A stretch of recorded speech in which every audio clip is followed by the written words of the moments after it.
boa noite para todos.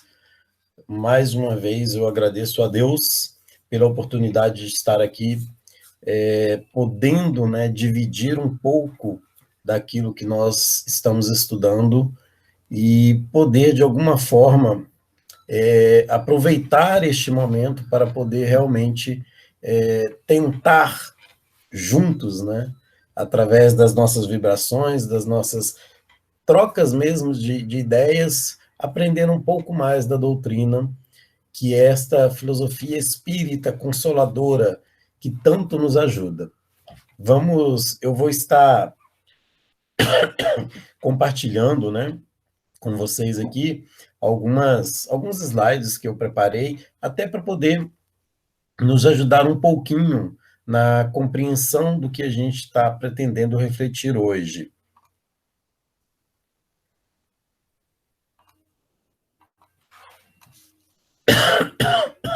Bom, no início eu comentei aí que infelizmente, ou felizmente, mas enfim, devido a esse tempo frio, eu estou com a voz bem ruim, então vai haver, às vezes, algumas interrupções aí para a gente poder dar aquela tossida. Bom, espero que todos estão vendo, o slide, estão aparecendo para vocês. Então, tá bom, ótimo. Como eu coloquei aqui, convenções, eu gosto sempre de partir do óbvio, aquilo que a linguagem nos traz de pronto, que é exatamente o significado mais vulgar do termo, Ou seja, convenções é um ajuste entre partes interessadas com relação a alguma coisa. Dentro de uma sociedade, os costumes que foram admitidos nas relações de um povo. Veja, eu queria começar aqui trazendo, lembrando alguns nomes que não é da literatura espírita, que são filósofos, que trouxeram para a gente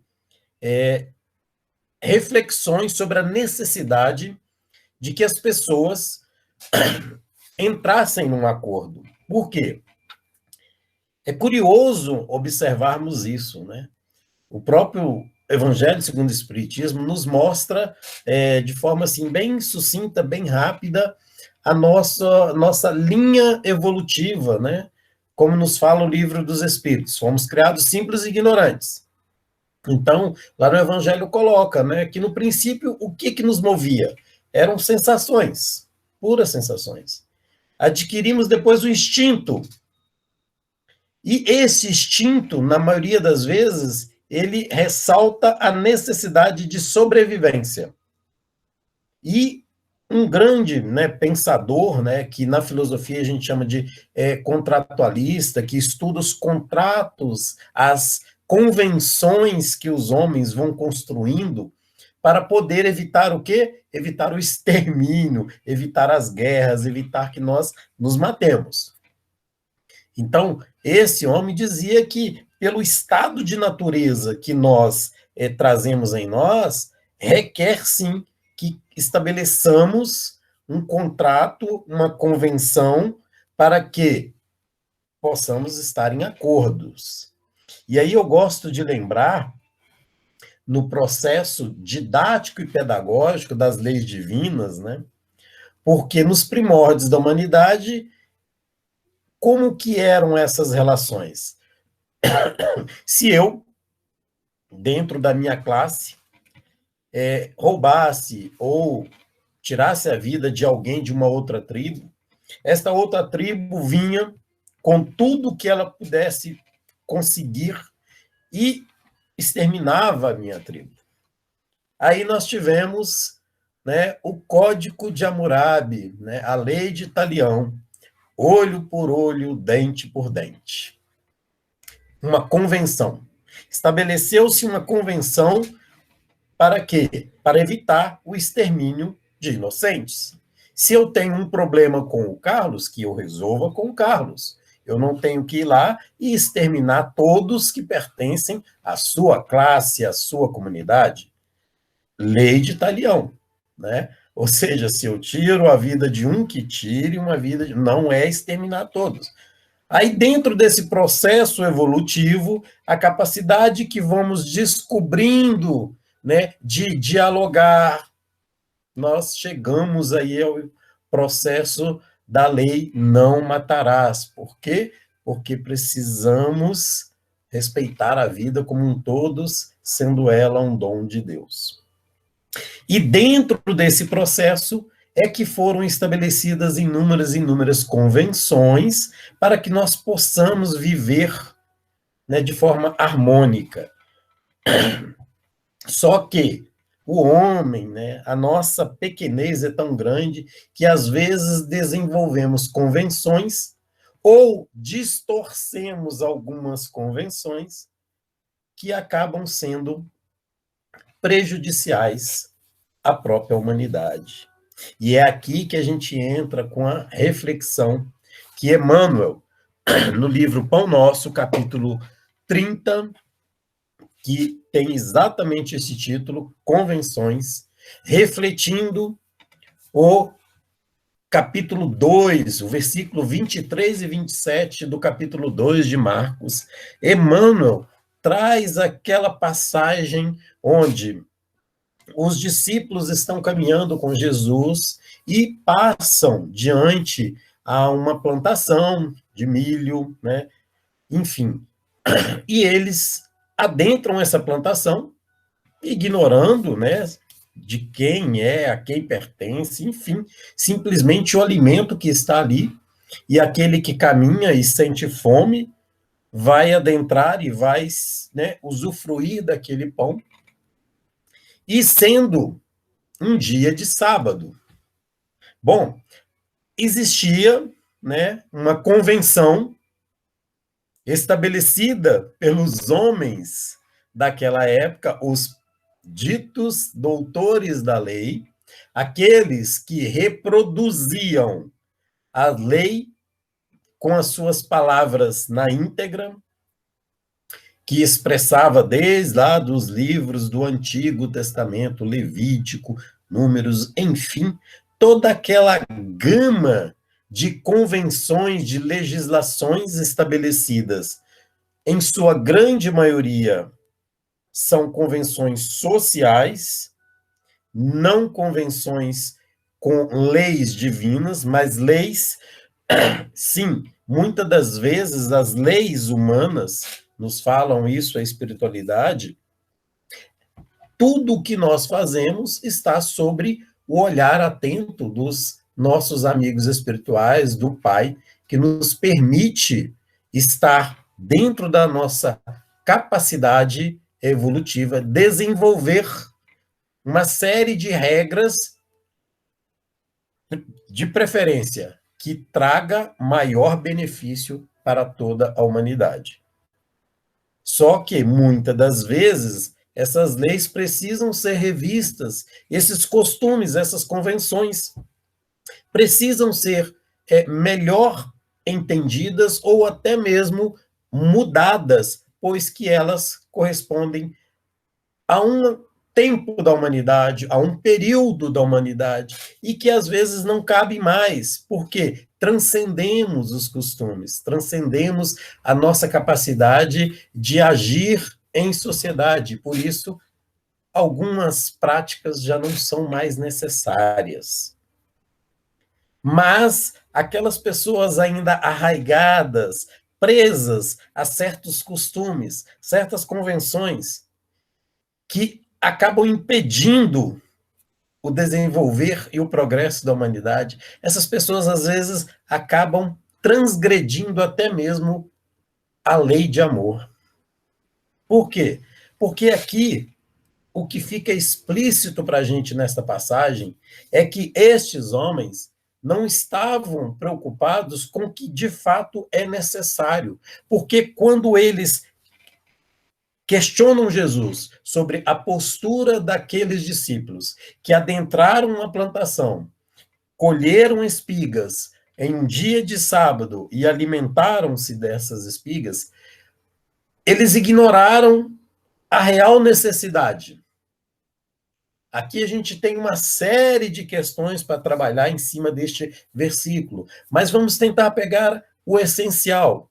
É que estes supostos doutores, né, intitulados doutores da lei, estes homens vão, na verdade, usar no que a gente chama, né, de filosofia, de argumentos falaciosos, ou seja, meias verdades para justificar a sua vontade de simplesmente oprimir e atender os seus interesses mais mesquinhos. Porque eles utilizam de uma lei antiga que não é uma lei divina, era uma lei instituída pelos homens. Não por Deus, não pela espiritualidade superior. Era uma lei instituída pelos homens dentro de um processo ali, digamos, didático, organizacional da comunidade. Mas, neste momento, eles utilizam desta fala para poder tentar, né, colocar Jesus em xeque, ao dizer que, e disse-lhes, né, Jesus, né, rebatendo esses homens. Por quê? O que eles vão falar? Olha, os seus discípulos estão colhendo espigas, estão trabalhando no pleno sábado. Veja, porque de acordo com as leis que foram instituídas por essas nações antigas, não se poderia trabalhar durante o sábado. Veja como que é mal intencionado, né? Porque aqueles que colheram espigas não estavam trabalhando, estavam saciando algo muito necessário, que era a fome. Caminhavam, estavam com fome, e o alimento estava ali. Mas eles vão usar de um argumento falacioso para poder questionar Jesus. Mas Jesus, obviamente, com toda a sua sabedoria, vai dizer, né? Olha, o sábado foi feito por causa do homem, e não o homem por causa do sábado. Ou seja, o que é mais essencial? Eu me ater a uma convenção ou eu simplesmente atender uma necessidade básica do homem? E aqui é interessante a gente pegar, né, alguns conceitos e alguns entendimentos com relação ao que está nessa narrativa.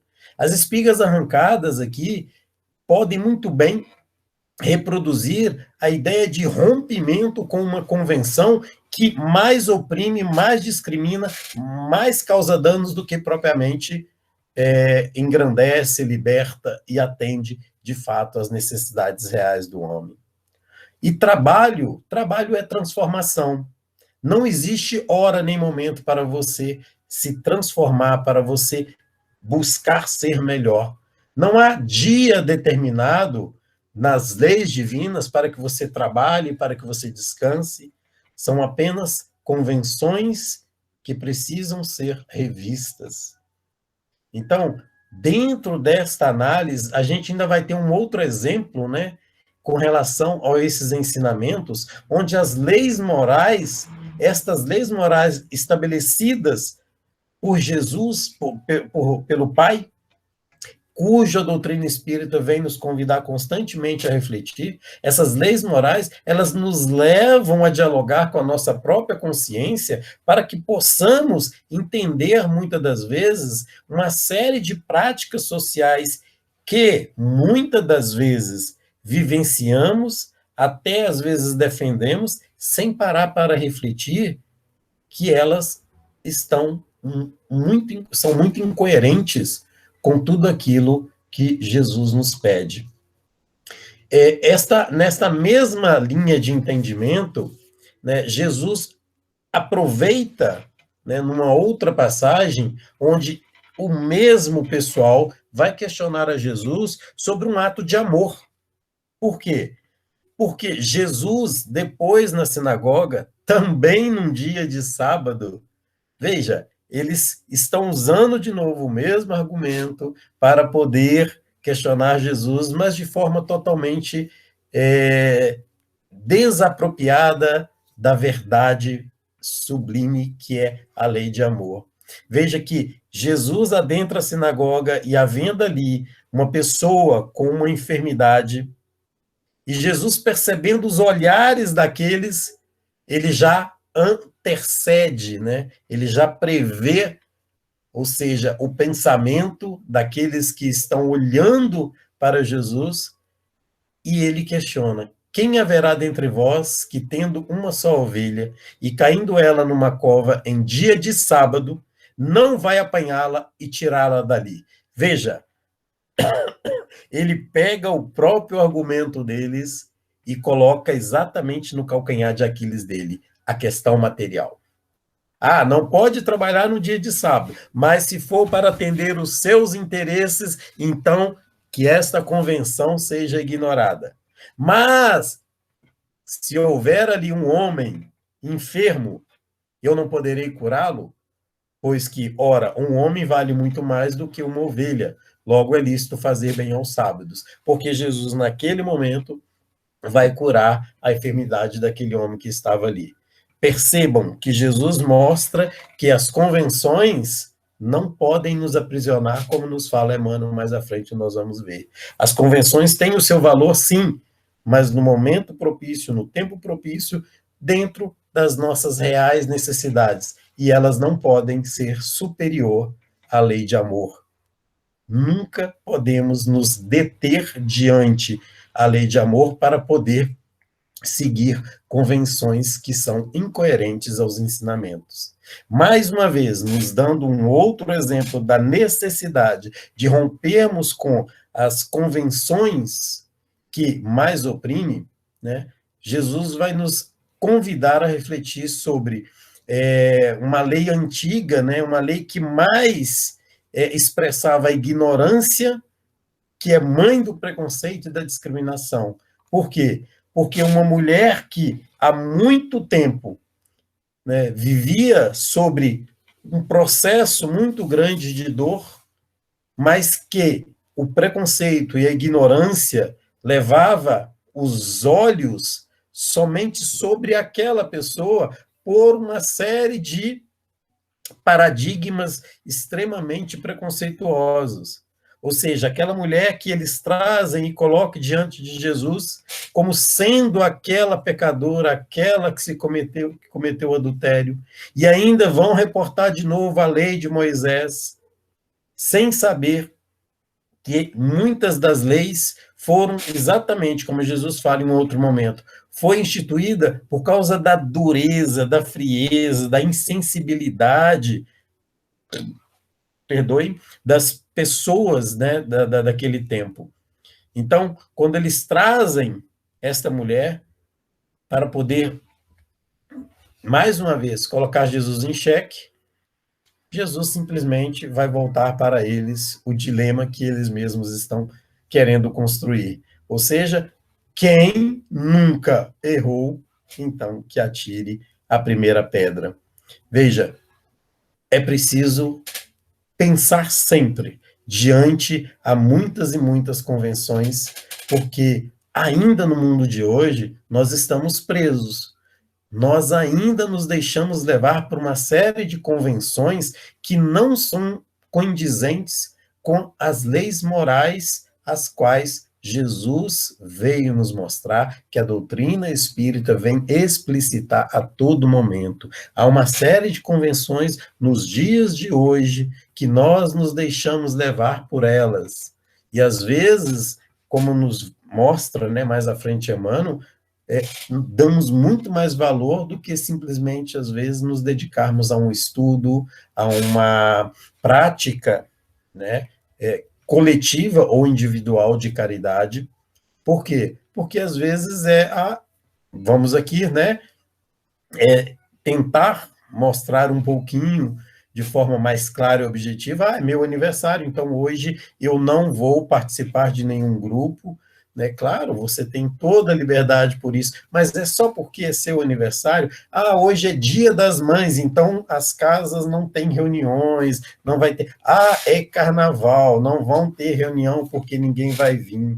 Ah, é final de ano, é datas comemorativas, não vamos realizar o grupo de estudo, vamos fazer recesso até depois do carnaval. Convenções que muitas das vezes nos impedem e aí revelam toda a nossa fragilidade diante as leis que precisam ainda, diante as práticas que precisam ser revistas. É por isso que o Evangelho segundo o Espiritismo já deixa bem claro na sua introdução, né, esclarecendo, deixando óbvio que não vai se ater a uma série de questões de cunho filosófico, antropológico, se Jesus andou ou não sobre as águas. O que o Evangelho vai se ater é única e exclusivamente às questões morais, porque tudo mais é questões que às vezes podem não podem não nos levar a nada, porque estão ainda enraigados. Né? Como nos fala, a explicação das máximas morais do Cristo, em concordância com o Espiritismo e suas explicações às diversas circunstâncias da vida. Podem se dividir em 5 partes as matérias contidas no Evangelho. Os atos comuns da vida do Cristo, os milagres, as predições, as palavras que foram tomadas pela Igreja para fundamento de seus dogmas, e o ensino moral. A última, porém, conservou-se constantemente inatacável. Ou seja, tudo o que realmente nós precisamos mais do que nunca está ali, para que nós possamos vencer as dificuldades que muitas das vezes nos assolam. Emmanuel, agora adentrando a esta reflexão belíssima de Emmanuel, ele vai nos mostrar que há sim, há valor nas convenções. Não, momento algum a gente está dizendo que as convenções são ruins. Não, de forma nenhuma. Ele vai nos dizer que há criaturas que por elas sacrificam todas as possibilidades de elevação espiritual. Este é que é o problema. Esta é que é a questão. Sabe? Ninguém ignora o lado útil das convenções. Sabe? Essas convenções, muitas das vezes, elas nos disciplinam, elas nos orientam, elas nos levam, às vezes, a questão da repetição faz com que, muitas das vezes, eu adquira hábitos que eu preciso. Porque, às vezes, eu venho aí de muitas e muitas práticas indisciplinatórias, desregradas. Então, quando eu crio ali uma certa convenção de ou todos os dias, ou em tal horário, ou uma vez por semana, isso vai, né, vai me disciplinando, até que eu tome consciência por mim mesmo e digo, opa, eu preciso fazer isso, não porque eu estou condicionado a um horário, a um dia, a uma casa, não. É uma questão de consciência, de perceber o quanto isso é bom para mim. Então, o valor das convenções, sim, elas estão aí para poder nos ajudar, mas precisamos transformá-las em preceito inexpugnável ou em obstáculo intransponível. Tá? Ou seja, transformar estas convenções em cárcere para as nossas almas é que é o problema. E a gente sabe que é muito fácil isso. Nós ainda somos arraigados a uma série de práticas, né? É muito comum isso. Eu já vivi isso várias e várias vezes, né? Algumas pessoas que se apegam a certas práticas, e aí quando você vai entender, o que mais importa para a gente é o seu ato de pensar, é como que você vibra, é como que isso está em você. Não é o fato, né? É muito comum a gente ver, às vezes, algumas práticas, até mesmo né, dentro das casas espíritas ou em qualquer outro ambiente que se dedica aos estudos do Evangelho, nas liturgias, né, católicas e de outros credos, as quais eu tive o prazer de estudar e até participar, tem uma série que a gente chama de genuflexões, né? São atos e gestos que, Quando você não faz, você é extremamente, olha, você não fez assim, você não fez assado, né? Então são coisas que bom, pode ser legal, pode ter ali um lado interessante, alegre, pode, né? Mas o que importa é como o próprio Jesus fala, né? É o que está dentro, não é o que sai, não é o fato de você sentar, ficar em pé, de você falar assim ou assado, vestir assim ou desse jeito, mas é importante, acima de tudo, como que você de fato se sente diante ao que você está aprendendo. Tudo isso nós precisamos pensar que dentro de um tempo, espaço evolutivo tem o seu valor. Mas, como tudo evolui, nós também precisamos evoluir dentro desses ensinamentos, obedecendo sempre aquilo que é valoroso. Veja que Jesus deixou muito claro que ele não veio derrogar nenhuma lei. Ele veio dar novo entendimento e aplicação das mesmas. Quando a gente pega Jesus, vou dar um exemplo para vocês, né? Quando você estuda os textos antigos, anterior à presença encarnada de Jesus entre nós, lá no Antigo Testamento, toda a lei de amor já está lá, já está expressa. Sabe? O amar os vossos inimigos já está expresso. Toda a oração do Pai Nosso contida em Mateus, ela nada mais é do que uma compilação de orações dos costumes judaicos da antiguidade. Ou seja, Jesus demonstra que o que você precisa é entender para aplicar e não ficar na repetição constantemente. Então, ele mostra que, olha, teve o seu valor, teve o seu momento, mas hoje não. Hoje é para frente. Ou seja, como eu disse, né? Até então, em determinado momento, matava-se um. Convencionou-se assim, olho por olho, dente por dente. Evoluímos. Não, agora não. Agora é não matarás. Ou seja, já chegou o momento em que não mais vamos exterminar nenhum tipo de vida. Então, precisamos ver em que estado evolutivo nos encontramos hoje para podermos romper com as convenções que nos aprisionam. E aqui, aproveitando, né, esse momento em que toda a humanidade perpassa, isso é que é interessante, precisamos refletir muito sobre isso. Refletir mesmo. Não é esta ou aquela comunidade, não é este ou aquele povo, não é esta ou aquela classe social. Toda a humanidade enfrenta hoje, na modernidade, um grande desafio. E a questão maior é o que estamos aprendendo. Porque tem uma outra mensagem que nós refletimos essa semana, do próprio Emmanuel também, no livro Pão Nosso, que fala sobre curas. E é muito interessante percebermos que, muitas das vezes, nós não damos o valor ao restabelecimento que temos do corpo físico. Não damos o devido valor. Qual é o devido valor? Porque, como nos fala Emmanuel, todas as pessoas que às vezes se encontram num grau de enfermidade, o que ele mais quer é ficar curado para voltar às práticas antigas. Ele não quer ficar curado para ter digamos, uma epifania e perceber o que eu estava fazendo que poderia ter me trazido até aqui e que agora eu preciso, quando tiver uma nova oportunidade, fazer diferente. E aí é muito interessante quando você pega lá na passagem onde a cura da sogra de Pedro, né? E é interessante o final, quando ele diz, e logo que esta se encontrou restabelecida, o que fez?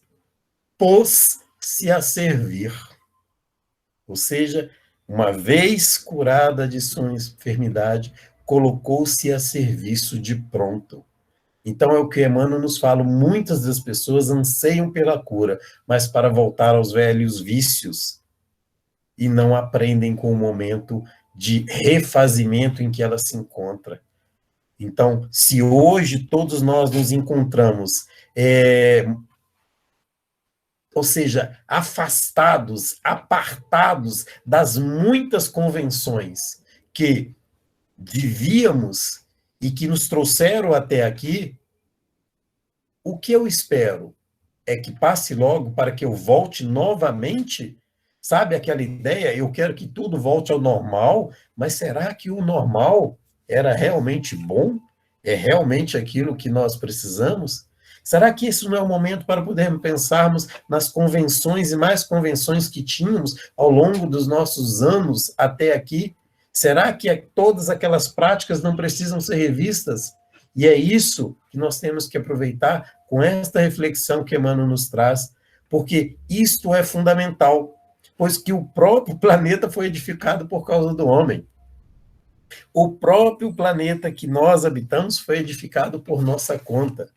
E o que aprendemos até o momento com relação a cuidar, né? E aí, gosto muito de Leonardo Boff, teólogo da libertação, que nos traz uma reflexão constante sobre a necessidade de estabelecermos um pacto comum, um diálogo que seja comum em favor da casa comum, em favor da casa que habitamos, pois que todos nós necessitamos dela em igual proporção. E não podemos dizer que um merece mais do que o outro.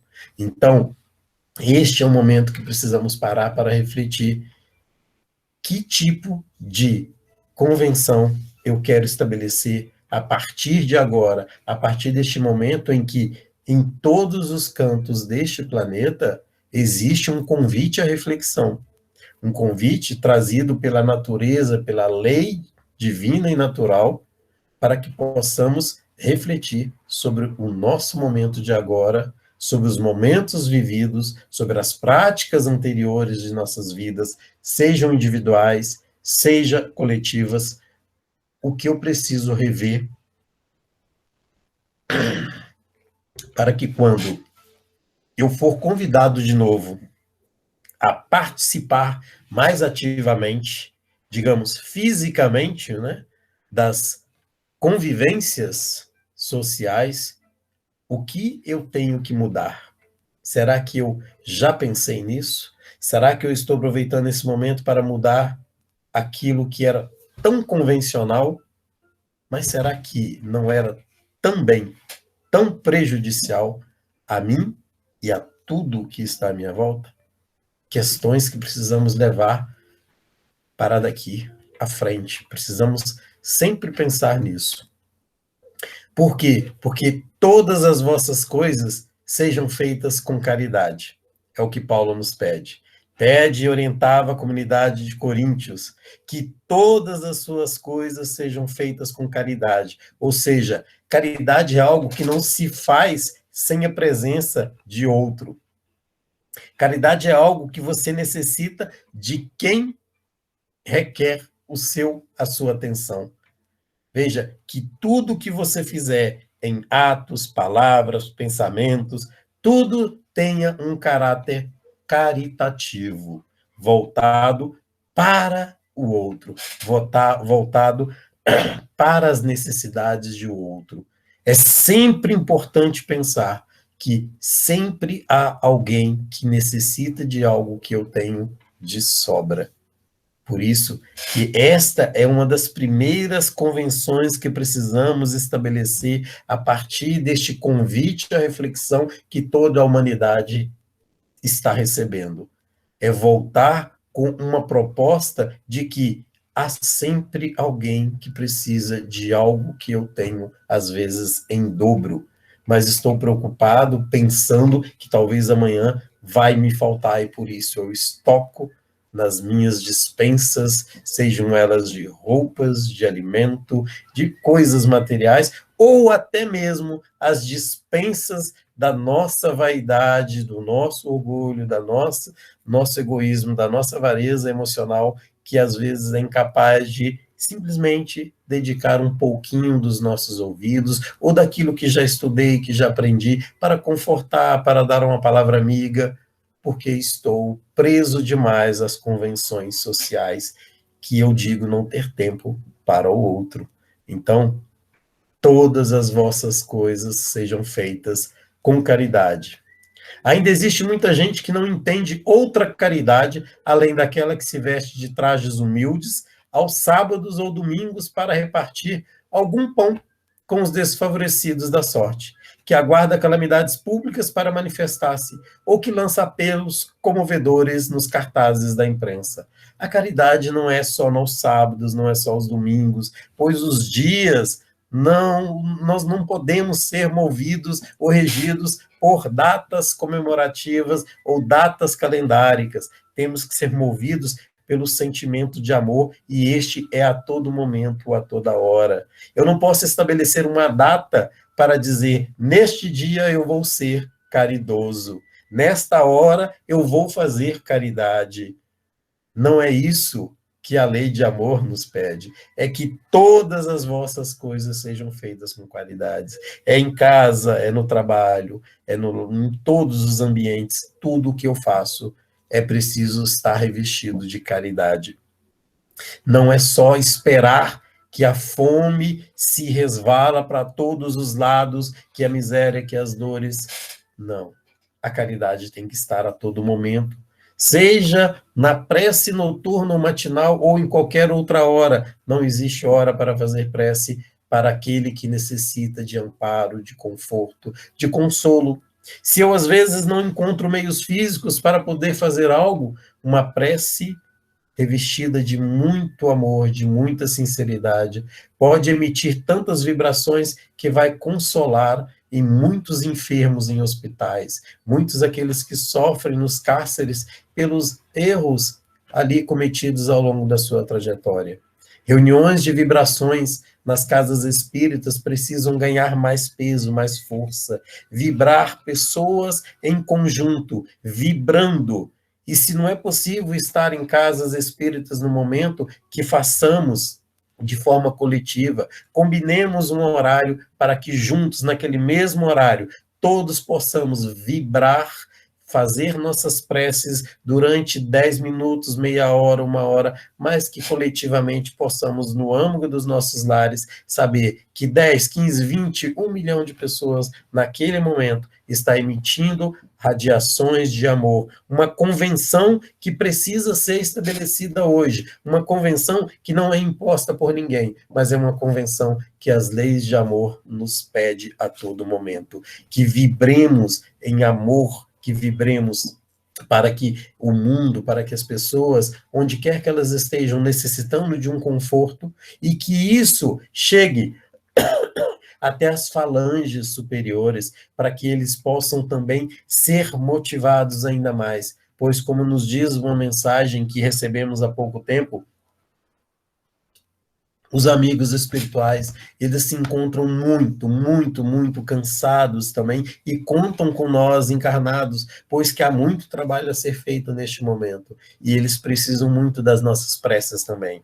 Às vezes nós fazemos preces apenas para pedir, mas esquecemos que o fato deles estarem desencarnados, eles também estão em constante trabalho e precisam das nossas boas vibrações. Pedir a Deus que conceda a eles muitas e muitas oportunidades para se refazerem neste trabalho bendito, porque às vezes precisamos muito deles, mas eles também precisam de nós. Então, que possamos formar agora, pensar nisto, convencionar um momento, um dia, um horário, para que juntos possamos estar onde quer que estejamos. Paremos. Sabe, isso é muito bonito. A gente critica, às vezes, muitas outras crenças, né? Mas é algo muito bonito dentro do islamismo. Deu aquele horário, onde quer que eles estejam, eles vão ajoelhar e virar para Meca. Olha, imagina, quantos muçulmanos naquele mesmo horário estão ajoelhados, virados para Meca, emitindo as suas vibrações. É só um exemplo. É só um exemplo. Então, por que não fazermos o mesmo? Por que não emitirmos vibrações em coletivas? Porque as casas espíritas que no momento não podemos estar fisicamente reunidos com as nossas reuniões de vibrações, isso não impede que façamos em nossos lares também. Como agora que estamos reunidos, imagina quantas vibrações que podemos emitir de amor, de desejo, de melhora, para que toda a humanidade possa também mudar as convenções de simplesmente estar em casas, se dedicando às vezes a tantas coisas que não são de fato produtivas em espírito e verdade. Não podemos discutir as intenções louváveis desse ou daquele grupo de pessoas. Contudo, cabe-nos reconhecer que o dom sublime é de sublime extensão. Vamos estender os nossos dons onde quer que estejamos. As convenções definem, catalogam, especificam e enumeram, mas não devem tiranizar a existência. Lembra-te de que foram dispostas no caminho a fim de te servirem. Respeite-as na feição justa e construtiva. Contudo, não as convertam em cárcere. E esta, meus irmãos, é a mensagem que Emmanuel nos pede, que toda a espiritualidade amiga nos pede, que nós possamos fazer das convenções uma oportunidade de crescimento, de melhoria, mas não de aprisionamento. E tenhamos a liberdade para estabelecer convenções de amor, de fraternidade, de paz, onde quer que estejamos. Esta é a mensagem que nós gostaríamos de dividir hoje com todos vocês. Não é nossa, é uma reflexão de Emmanuel, dos amigos espirituais. São os ensinamentos de Jesus no Evangelho. E que possamos todos nós nos dedicar sempre a estudar cada vez mais estes ensinamentos. E por hoje, só agradecemos a Deus, aos amigos espirituais que nos concedeu este momento para podermos merecer a presença intensa desses amigos nesta reflexão de hoje. Que assim seja